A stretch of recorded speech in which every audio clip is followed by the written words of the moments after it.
পরে আমার স্বামী বলে, আমার আপা বললো যে ভাই যে বিনা অন্যায় তো তোরা মারছে বিচার আল্লাহই করবো, ওরও মা বোন আছে, ওরও 6 সন্তান আছে, ঠিক আছে ভাই গান দিস না, এই কথা বলার পরে আমরা চলে আসি পরে সন্ধ্যা আবার যাই।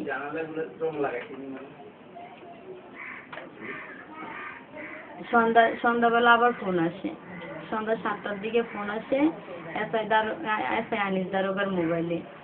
পরে আমার এসআই আনিস দারোগা কথা বলে না, অন্য একটা মানুষকে দিয়ে কথা বলায়, বলে যে আপনি স্বামীকে যদি 10,000 টাকা দেন, আমাকে যদি 10,000 টাকা দেন তা আপনার স্বামীকে আমি নর্মাল কেসে দিব, আর যদি 10,000 টাকা না দেন তাহলে মানিকের লগে গাড়ি ছিনতাই মামলায় কেসে দিয়ে দিব।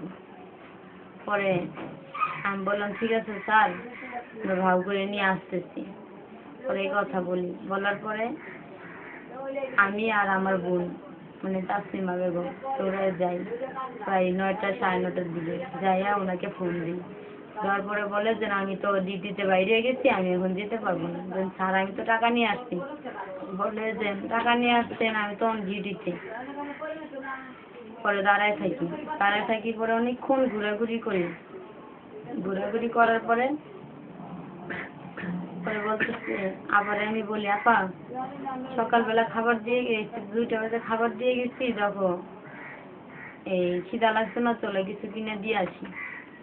পরে একটা রুটি, 4টা কলা আর 2 লিটার মাম পানি কিনে দিয়ে আসি বুধবার রাত 12টার দিকে দিয়ে আসি। পরে আমাকে বলে দেন তাসলি তুমি কালকে আর থানায় এসো না, কালকে তুমি সোজা কোর্টে চলে যাও, কালকে আমাকে আজকে যেহেতু করে নাই কালকে কোর্টে চালান করে দিবে। পরে আমি বললি দিদি যাবো বাসা ওই সাইডে দিচ্ছি, বাসা ভাড়া দিব নাকি ওই বাসায় পাল্টাবো না কোর্টেই যাবো, যে তুমি যদি টাকা পয়সা আমার স্ত্রী দোকানের যে স্টিকারগুলো আছে স্টিকারগুলো তুমি বিক্রি করে রাখি, ওর কাছে রাইখা কিছু টাকা নিয়ে আমাকে জামিনের ব্যবস্থা করো, আমি আইসে এটা ব্যবস্থা করবো, যাই করা লাগে করবো।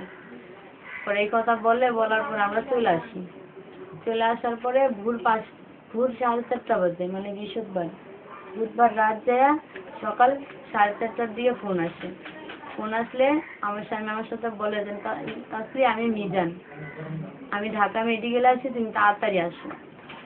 তো আমরা শুনে তাড়াতাড়ি যাই। যাওয়ার পরে আরেকজন আবার বলে যে তোমাদের অনেকে হয়রানিও করতে পারে, তোমরা থানায় যাচাই করে যাও।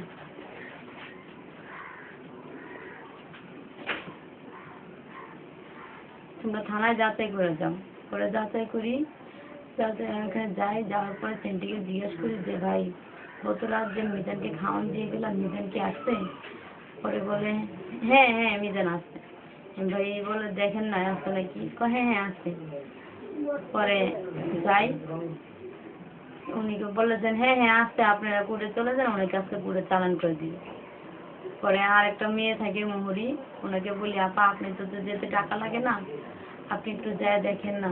পরে উনি যাওয়ার পরে দেখে যে মিজান আর মানিক নাই। পরে আমরা যাই ঢাকা মেডিকেল। যাওয়ার পরে দেখি যে একটা ফ্লোরের ভিতরে শুয়ে রাখছে, পায়ের এইখান থেকে ধরে পায়ের পাতা পর্যন্ত ব্যান্ডেজ, কোমর থেকে ধরে পায়ের পাতা পর্যন্ত ব্যান্ডেজ। পরে দেখে তো আমার কোনো নাই, আমি শুধু মাথাটা ফুলের ভিতরে নিয়ে চিল্লাচিল্লি করতেছি, কান্নাকাটি করতেছি। পরে কান্নাকাটি করতেছি, আমার ফুলের ভিতরে 2টা নিঃশ্বাস নেওয়ার পরে 2 চোখের পানি ছিঁড়ে দিয়ে চোখটা বন্ধ করে দেয়।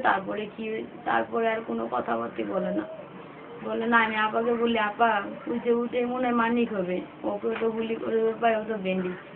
আমার আপা যা ওকে জিজ্ঞেস করে তোমার নাম কি মানিক? হ্যাঁ। তোমরা তো কালকা দেখে গেলাম লগাবে, তুমি কিভাবে থানায় বাইরে আসলাম?